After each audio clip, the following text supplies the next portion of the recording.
All right students, तो हम यहाँ पे डिस्कस करेंगे बेसिकली प्रीवियस ईयर पेपर के क्वेश्चंस जो हैं, जैसे कि 18-19 में सेक्शन वाइज हम इसको डिस्कस करेंगे। तो बेसिकली ये बहुत ज़्यादा इंपॉर्टेंट है कि आप प्रीवियस ईयर क्वेश्चन पेपर को कई बार, क्योंकि चांसेस हैं कि AKTU के थ्योरी एग्जामिनेशन में क्वेश्चंस रिपीट हो जाते हैं, और कहीं ना कहीं कि जब आप 2-3-4 साल के पेपर को कंप्लीट करके जाते हैं तो ऑलमोस्ट उसी पेपर से ही आपका जो है पेपर डिसाइड होता है करंट का। तो 18-19 में जो 2 मार्क्स के क्वेश्चंस थे बेसिकली वो आपके ये थे। उस पेपर का मैंने एक स्क्रीनशॉट लेके रखा है यहाँ पे। अब 1 बाय 1 हम डिस्कस करेंगे कि किस में आपको क्या आंसर लिखना है और बेसिकली उस क्वेश्चन में क्या पूछना चाह रहा है। तो बहुत इंपॉर्टेंट है कि आप अगर ये प्रीवियस जो एक सीरीज है मेरे, पहले तो मैं 2 मार्क्स की क्वेश्चंस को अपलोड करूंगा, फिर इसके बाद 10 मार्क्स को और 5 मार्क्स को, तो आप इसको सारा कंप्लीट करके ही एग्जामिनेशन को देने जाएं। तो देखिए बेसिकली जैसे इसमें क्वेश्चन पूछ रखा है, define cross tolerance with examples. तो देखिए क्रॉस टॉलरेंस में बेसिकली जो पार्ट है कि हमको क्या लिखना है क्रॉस टॉलरेंस। जैसे कि हम लोगों ने टॉलरेंस तो पढ़ा ही है, टॉलरेंस के 3 टाइप होते हैं, नेचुरल, एक्वायर्ड और क्रॉस टॉलरेंस। तो बेसिकली क्रॉस टॉलरेंस को एग्जांपल्स के साथ पूछा है। तो क्रॉस टॉलरेंस में होता है कि सपोज करिए, देखिए सबसे पहले मैं आपको कॉमन जो एक अंडरस्टैंडिंग जो होनी चाहिए वो बता दूंगा, उसके बाद आपको इसको पढ़ के क्लियर कर दूंगा कि बेसिकली इसका मीनिंग क्या है। तो देखिए अगर आप किसी ड्रग को लॉन्ग टाइम से इनटेक कर रहे हैं, राइट, और लॉन्ग टाइम से इनटेक करने की वजह से उस ड्रग को लेके आपके बॉडी ने टॉलरेंस शो करने लगी आपकी बॉडी, तो बट ऑब्वियस सी बात है कि आप आगे चल के ये बात कहेंगे कि अब मैं उस ड्रग की डोज को बढ़ा दूंगा, तब उसका उतना इफेक्ट मेरे को मिलेगा। तो इसमें क्रॉस टॉलरेंस में ये बोल रहा है कि कोई ड्रग, जिस सपोज करिए एक कैटेगरी की 2 ड्रग हैं और उनका जो ओवरऑल जो फार्माकोलॉजिकल क्लास है वो सेम है। अब हमने एक ड्रग को लॉन्ग टर्म पे लिया, तो नो डाउट है कि एक ड्रग लॉन्ग टर्म पे जाके बॉडी उसके लिए टॉलरेंस शो करेगी और उस ड्रग की डोज को बढ़ा के हमको बाद में लेना होगा। तो ये केवल उस ड्रग के लिए नहीं है, उस क्लास की, उस फार्माकोलॉजिकल क्लास की जितनी ड्रग हैं, वो ड्रग अगर आप नहीं भी लेते हैं और कोई उस क्लास की एक ड्रग आपके बॉडी में टॉलरेंस शो कर रही है, तो दूसरी ड्रग भी आपके बॉडी में टॉलरेंस उस ड्रग की वजह से शो करेगी, जिसको बोलते हैं क्रॉस टॉलरेंस। देखिए अब क्या लिखा है, long term exposure to one drug, किसी एक ड्रग को लंबे समय तक लेने के लिए often result in the development of tolerance, प्रायः टॉलरेंस का डेवलपमेंट होता है जब आप किसी ड्रग को लॉन्ग टर्म के लिए लेते हैं।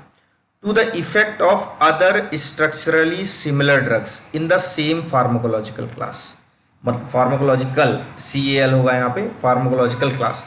तो बेसिकली उस स्ट्रक्चरली सिमिलर हो और सेम फार्माकोलॉजिकल क्लास की ड्रग भी आपको टॉलरेंस शो करेगी, तो इसको बोलते हैं, this phenomena is termed cross tolerance.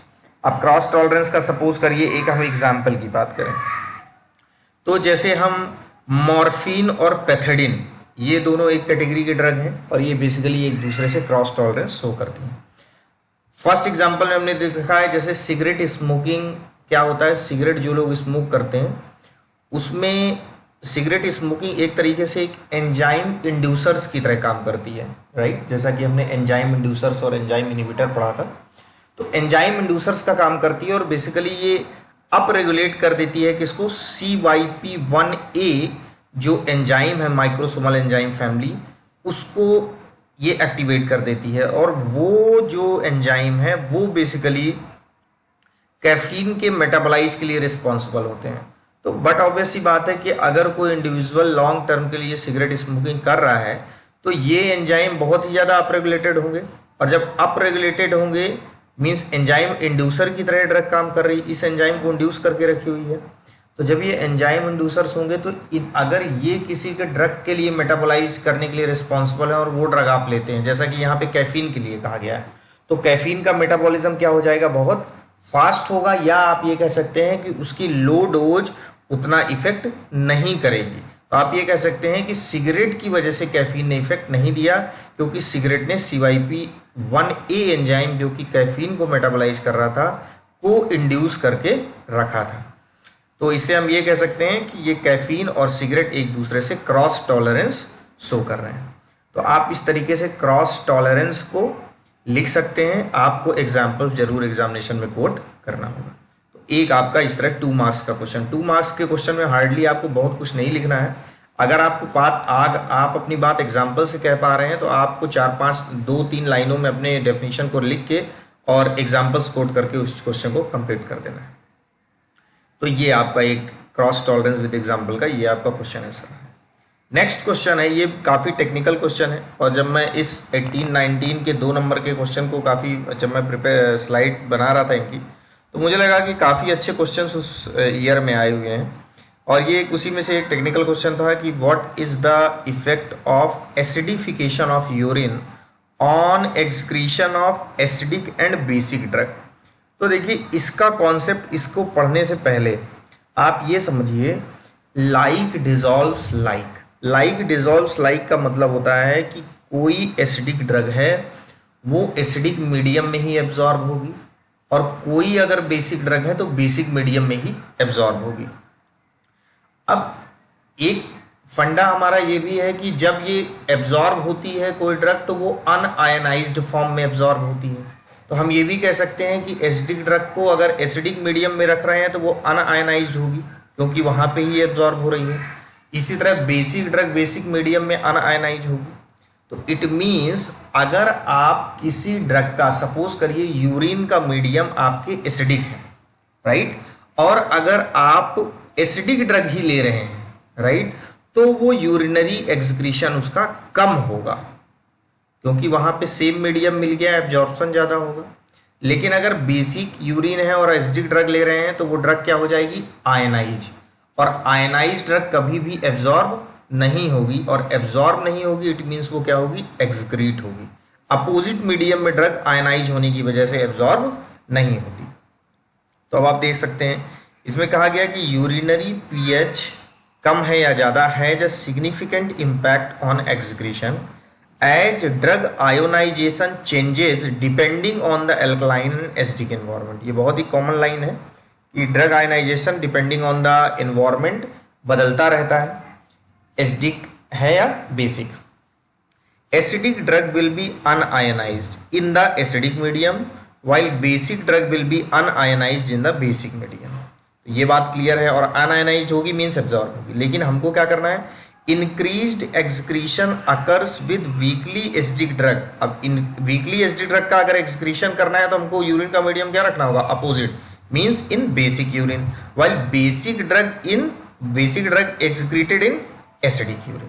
तो ये वही क्वेश्चन आपसे पूछा गया था कि what is the effect of acidification of urine on excretion of acidic and basic drug. तो एसिडिक ड्रग आप ले रहे हैं और यूरिन को भी एसिडिफाई कर रहे हैं तो ड्रग एब्जॉर्ब होगी, और एसिडिफिकेशन कर रहे हैं और ड्रग आप बेसिक ले रहे हैं तो वो ड्रग एक्सक्रीट होगी, राइट। तो ये आपका एक टेक्निकल क्वेश्चन था, तो ये आप इससे भी समझ सकते हैं। नेक्स्ट क्वेश्चन की हम बात करते हैं। Explain the effect of competitive antagonist on dose response curve for an agonist. अब इस क्वेश्चन में बच्चे को लिखना क्या है, देखिए कॉम्पिटिटिव एंटागोनिस्ट का डीआरसी पे क्या इफेक्ट है, लेकिन किसकी डीआरसी है, वो एगोनिस्ट की डीआरसी है। ये आपका पूरा कंप्लीट क्वेश्चन है। अब इसमें बेसिकली अब आपको ये पता होगा, देखिए पहले तो आप इसको समझ लीजिए कि ये कह क्या रहा है, अदरवाइज आपको लगेगा कि ये काफ़ी टिपिकल है इसका आंसर, लेकिन ऐसा है नहीं। देखिए इधर दिखा के रखा है परसेंटेज रिस्पॉन्स, 0%, 10%, 20%, ये परसेंटेज रिस्पॉन्स है। इधर की तरफ दे रखा है ड्रग की लॉग कंसंट्रेशन, मीन्स यहाँ पे ड्रग की कोई लॉग कंसंट्रेशन है और लॉग कंसंट्रेशन हम बेसिकली इधर की तरफ ड्रग की डोज को हम बढ़ा रहे हैं। अब इस पे ये बोला गया कि ये हमारा एगोनिस्ट का इफेक्ट है जब कोई एंटागोनिस्ट प्रेजेंट नहीं था। तो आप अगर ध्यान से देखें तो ये जो एगोनिस्ट की हम जो डोज ले रहे हैं बेसिकली ड्रग कंसंट्रेशन, उस ड्रग कंसंट्रेशन पे इस पॉइंट पे ये तो रिस्पॉन्स है 0%, कोई भी सपोज करिए जो डोज हमने ली उस डोज पे इसका रिस्पॉन्स हमको जो मिला वो ये मिला, इसको हमने बोला कि 100% रिस्पॉन्स हमको मिल रहा है इस डोज पे। तो अब बात आ रही है कि अगर मैं इसकी डोज, अब यहाँ पे एंटागोनिस्ट का यूज हमने नहीं किया था, एंटागोनिस्ट का नेचर क्या है, कॉम्पिटिटिव है, और कॉम्पिटिटिव जब कभी भी एंटागोनिस्ट होगा, इट मीन्स कॉम्पिटिटिव एंटागोनिस्ट का मतलब है कि जहां पे नंबर डिसाइड करेगा कि इफेक्ट किसका आने वाला है। अगर नंबर एगोनिस्ट का ज़्यादा है तो एगोनिस्ट का इफेक्ट होगा, अगर नंबर एंटागोनिस्ट का ज़्यादा है तो एंटागोनिस्ट का इफेक्ट होगा। मीन्स कॉम्पिटिटिव एंटागोनिस्ट के प्रेजेंस में हम अगर एगोनिस्ट की कंसंट्रेशन को बढ़ाते हैं तो वो कॉम्पिटिटिव एंटागोनिस्ट का इफेक्ट क्या होता है, कम हो जाता है। तो अब देखिए यहाँ पे एगोनिस्ट की डोज को हमने क्या कर दिया, बढ़ा दिया। अब बढ़ाने के साथ हमने क्या दे दिया, कॉम्पिटिटिव एंटागोनिस्ट। मतलब इस डोज पे हमने एंटागोनिस्ट दिया प्लस एगोनिस्ट की डोज को बढ़ा दिया। तो चूंकि हमने एगोनिस्ट की डोज बढ़ा दिया तो अब हमको एंटागोनिस्ट की इफेक्ट नहीं मिलेगा। तो एंटागोनिस्ट का इफेक्ट क्यों नहीं मिला, क्योंकि हमने एगोनिस्ट की कंसंट्रेशन को बढ़ा दिया और हमारा रिस्पॉन्स हमको क्या मिला, सेम वही 100%। तो क्या लिखा है, maximum efficacy remains unchanged in the presence of competitive antagonist, क्योंकि हमने एगोनिस्ट की कंसंट्रेशन को क्या कर दिया, इंक्रीज कर दिया। तो ये पॉइंट्स हम इस ग्राफ के थ्रू इसको समझ सकते हैं, राइट। आप इसको बनाएं या सी पॉइंट इसको दिखाएं, EC50, ये सब का कोई बहुत बड़ा रोल नहीं है, लेकिन आप इस तरीके से इसको ये पॉइंट के साथ समझ सकते हैं। अब देखिए क्या लिखा है यहाँ पे, agonist potency decreases in the presence of competitive antagonist. बिल्कुल सही बात है कि एगोनिस्ट की पोटेंसी डिक्रीज हो गई, अदरवाइज जो कम पे ही इतना इफेक्ट आता है, इसीलिए हमने एगोनिस्ट की डोज को बढ़ाया और हमने सेम इफेक्ट लिया। तो पोटेंसी डिक्रीज हुई तभी तो हमने डोज बढ़ा के सेम इफेक्ट लिया। तो ये बिल्कुल, अब देखिए, अब इसको आप पढ़ेंगे तो आपको ऑलमोस्ट समझ में आ जाएगा। Competitive implies that the agonist and antagonist are in the context, मतलब दोनों एक दूसरे से कंपटीशन में होते हैं। एंड वन साइड में win over the other with prevailing number, जिसका नंबर ज़्यादा होगा उसी का इफेक्ट आएगा। Because the substances are in competition for the same site, site इनकी बाइंडिंग साइट सेम होती है। The increasing concentration of one substance can overcome the other, अगर हम किसी एक सब्सटेंस की कंसंट्रेशन को इंक्रीज करते हैं, वेदर यू इंक्रीज एगोनिस्ट तो आपको एगोनिस्ट का इफेक्ट दिखेगा, if you are increasing the concentration of antagonist तो आपको एगोनिस्ट का इफेक्ट नहीं दिखेगा। The increasing concentration of one substance can overcome the other by adding more and more agonist, one can crowd out the antagonist molecule. मतलब आपने जैसे agonist की concentration को बढ़ा दिया, आपका एंटागोनिस्ट का इफेक्ट क्या हो गया, खत्म हो गया, एंटागोनिस्ट का इफेक्ट क्राउड आउट हो गया। तो ये आपका effect of competitive antagonist on the dose response curve of agonist, आप इसको इस तरीके से समझ सकते हैं, राइट। तो आई होप कि आपको ये समझ में आ गया होगा। क्वेश्चन नंबर 4 की बात करते हैं। ये भी एक टेक्निकल क्वेश्चन है और ऑलमोस्ट अगर जो बच्चा स्टार्टिंग से इसको नहीं पढ़ा है तो वो इसमें कंफ्यूज हो सकता है। इसमें पूछा गया है कि differentiate adverse event and adverse drug reaction. तो एडवर्स इवेंट क्या है, एडवर्स ड्रग रिएक्शन क्या है। देखिए, एडवर्स इवेंट का मतलब होता है कि आप किसी ड्रग का जो हार्मफुल इफेक्ट है वो आ रहा है। अब उसके लिए आप ये नहीं बोलोगे कि ये ड्रग की मैंने प्रॉपर डोज ली थी या इम्प्रॉपर डोज ली थी, वो दोनों की कंडीशन में आ सकता है। Means appropriate and inappropriate use of the drug भी आपका एडवर्स इवेंट कॉज कर सकते हैं। जबकि एडवर्स ड्रग रिएक्शन जो होगा ये सबसेट होगा दीज इवेंट्स का, मतलब ये जो इवेंट होंगे इनका subset, where harm is directly caused by drug under appropriate use at normal dose। means यहाँ पर एडवर्स ड्रग रिएक्शन में बेसिकली आप जो ड्रग ले रहे होंगे उसका नॉर्मल डोज ले रहे होंगे, जबकि एडवर्स ड्रग इवेंट में आप appropriate and inappropriate use drug का करते हैं और उसमें जो इफेक्ट आता है उसको हम बोलते हैं एडवर्स ड्रग इवेंट। लेकिन जो उसका सबसेट होता है, मतलब उस इवेंट के अंदर जिसकी हम पढ़ाई करते हैं वो बेसिकली ADR ही होते हैं, राइट। तो ADR आपका डायरेक्ट क्या है कि नॉर्मल डोज पे आ रहा है, लेकिन एडवर्स ड्रग इवेंट आपके एप्रोप्रिएट एंड इनएप्रोप्रिएट डोज पे भी आते हैं। जैसे एडवर्स ड्रग इवेंट में include case of provider error, non adherence और इनकरेक्ट डोजेस की वजह से आता है। अब देखिए इसमें आपका दिखा रहेगा, देखिए ये एडवर्स ड्रग इवेंट है जो लार्ज साइकिल है, राइट। अब इस लार्ज साइकिल मतलब एडवर्स ड्रग इवेंट एक अम्ब्रेला हो गया। अब उसके अंदर क्या है, एलर्जी है, एडवर्स ड्रग रिएक्शन भी आ रहा, ट्रीटमेंट फेल्योर भी आ रहा, drug withdrawal, drug interaction, non adherence.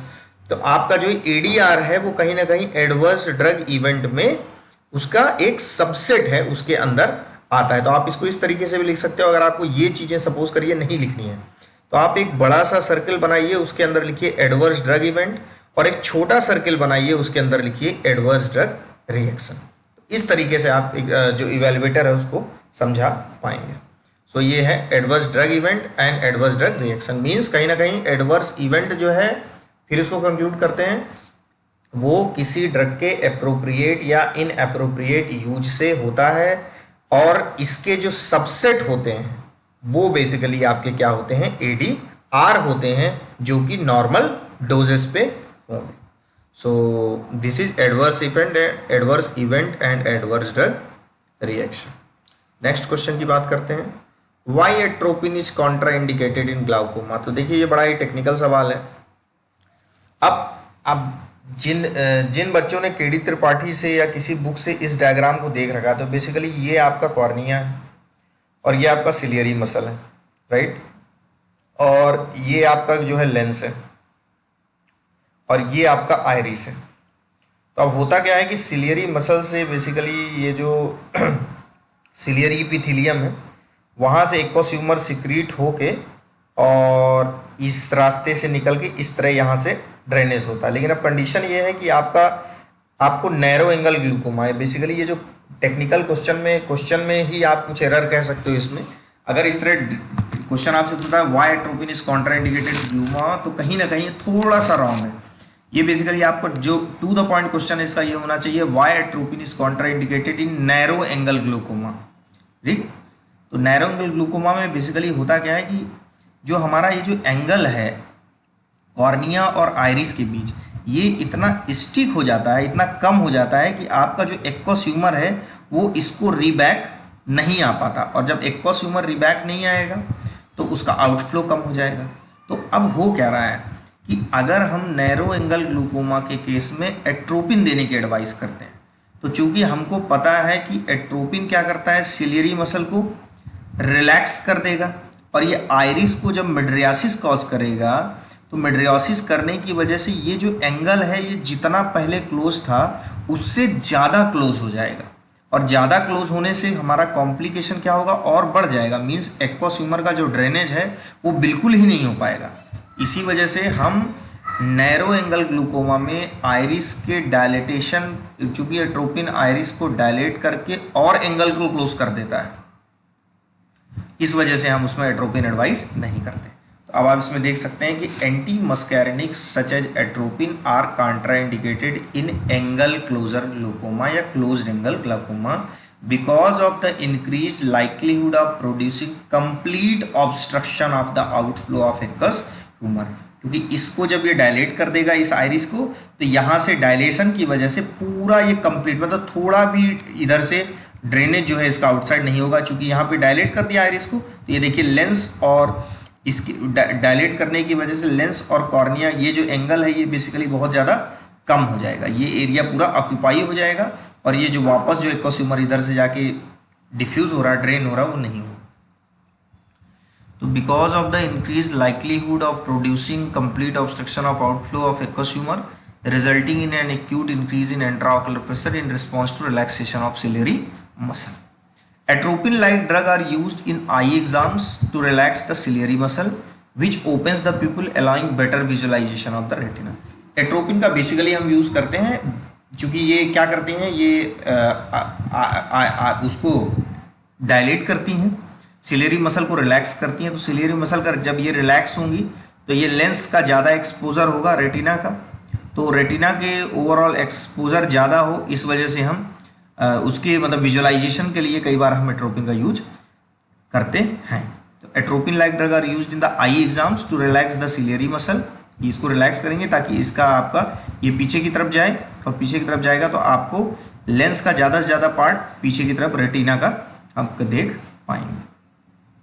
तो ये एक टेक्निकल क्वेश्चन था, आप इसको डायग्राम के माध्यम से ही जरूर एग्जामिनेशन में इसको लिखें, राइट।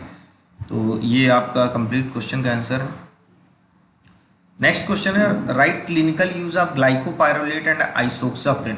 तो ये आपका बेसिकली, अब आपको इसमें कैटेगरी ज़रूर अगर याद नहीं है तो आप इसमें कंफ्यूज हो सकते हैं। तो चूंकि जैसे हमारा जो प्री ऑपरेटिव मेडिकेशन था या उसमें बेसिकली हम ग्लाइकोपाइरोलेट लेते हैं, क्योंकि ये सलाइवरी ग्लैंड और रेस्पिरेटरी जो भी सिक्रीशंस होता है उसको कम करता है, एंटीकोलिनर्जिक ड्रग है। तो ये बेसिकली आपको ध्यान रखना होगा, ग्लाइकोपाइरोलेट हमारा प्री ऑपरेटिव मेडिकेशन में यूज होता है। अब आप आइसोक्साप्रिन को देखेंगे तो आइसोक्साप्रिन ये जो है बीटा 2 एगोनिस्ट होता है, बेसिकली बीटा एड्रेनर्जिक, और ये स्मूथ मसल को रिलैक्स करता है इवन इन द यूटरस। तो यही वजह होता है कि आइसोक्साप्रिन चूंकि यूट्राइन रिलैक्सेंट की तरह यूज करते हैं, तो प्री टर्म लेबर या डिस्मेनोरिया में हम इसके ट्रीटमेंट में यूज करते हैं।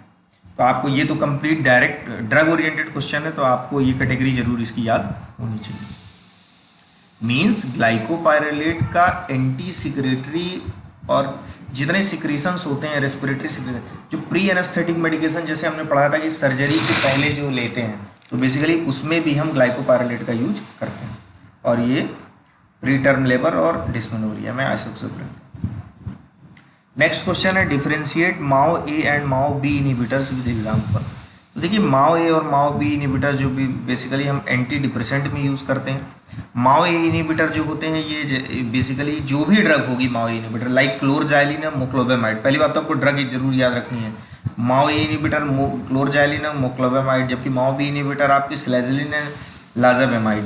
तो अब इसमें ये कर क्या रहे हैं, ये बेसिकली माओ ए मोनोएमाइन ऑक्सीडेज जो एंजाइम होता है वो एमाइंस के मेटाबोलाइज में मदद करता है, और एमीन्स जैसे 5-HT नॉर एड्रेनालिन एड्रेनालिन के लिए बेसिकली माओ ए रिस्पॉन्सिबल होता है, जबकि बीटा फिनाइलएथालामीन या बेंजाइलामीन या डोपामिन के लिए रिस्पॉन्सिबल होता है माओ बी। तो जब कभी हम सब 5-HT को इनहिबिट करना चाहते हैं मेटाबॉलिज्म को, राइट, या नॉर एड्रेनालिन या एड्रेनालिन, तो हम माओ ए इनहिबिटर का यूज करते हैं। इनकी जो माओ ए की जो लोकेशन होते हैं बेसिकली ये synaptic neurons, CNS, placenta, gastrointestinal tract और हिपैटोसाइट्स में होती है। जबकि माओ बी की अगर हम बात करें तो astrocytes, platelet, peripheral cells, serotonergic neuronal cell body in raphe nuclei in the central nervous system, तो ये बेसिकली यूज करते हैं। यही वजह है कि हम डोपामिन को एज ए एंटी डिप्रेसेंट हम बेसिकली डोपामिन को मेटाबोलाइज ना हो इसलिए माओ बी इनहिबिटर का यूज करते हैं, राइट। तो ये आपका एंटी पार्किंसनिज्म में भी, तो ये आपका डोपामिन माओ ए और माओ बी इनहिबिटर। तो इसमें एक तो बेसिकली किस एमीन को मेटाबोलाइज कौन सा माओ कर रहा है, 2 एग्जांपल्स और उनकी लोकेशन क्या है, इस बेसिस पे आप माओ ए और माओ बी को इनहिबिटर को क्लासीफाई करेंगे। अब pre anaesthetic medication is necessary during surgery. Pre anaesthetic medication surgery के लिए क्यों नेसेसरी होता है, तो सिंपल सी बात है कि आप उसको प्लेजेंट बनाना चाहते हैं सर्जरी को।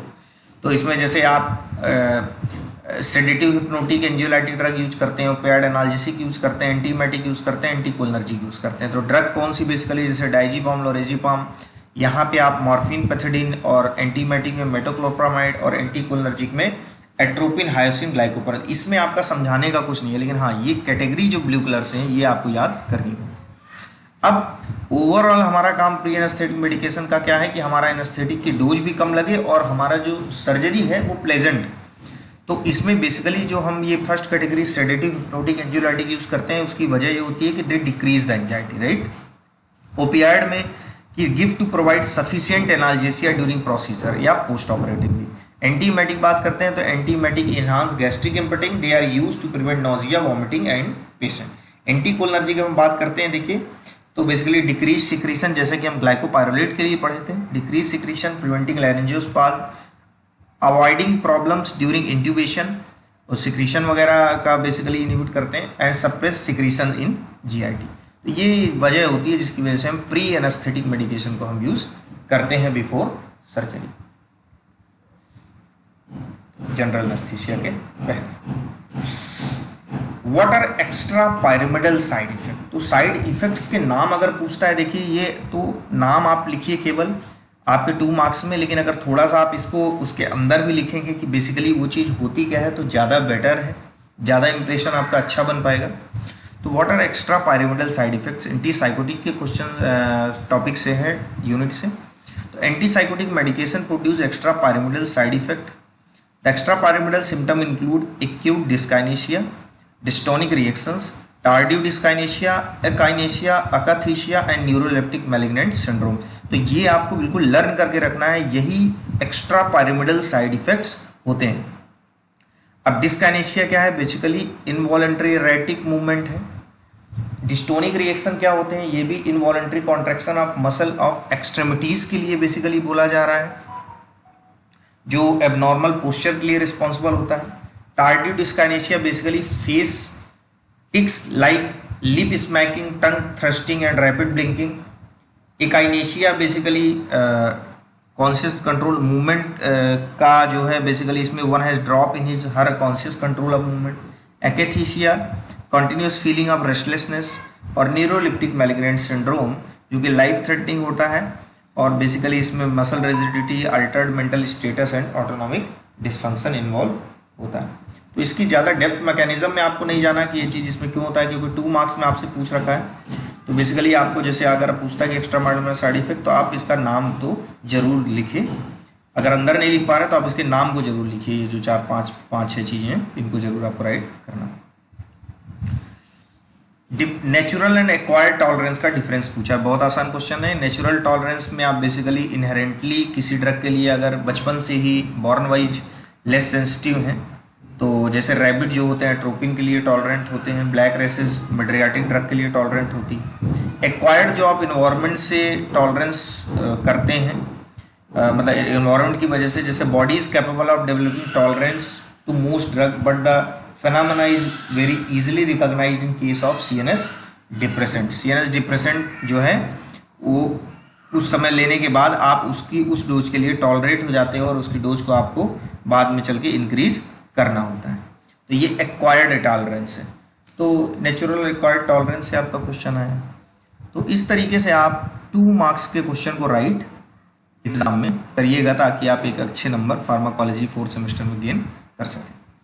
इसी तरीके से ये 18-19 का जैसे मैंने पेपर डिस्कस किया और आपको आंसर के साथ समझाया, मैं आपको 19, 20 और 21 एंड 22 का पेपर पे डिस्कस करूंगा। पहले हम 2 मार्क्स के क्वेश्चंस को डिस्क्राइब करेंगे और उसके बाद हम 10 मार्क्स और देन हम 5 मार्क्स के क्वेश्चन को भी डिस्कस करेंगे। सो आई होप कि आपको इससे कुछ हेल्प मिल पाएगी। Thank you very much.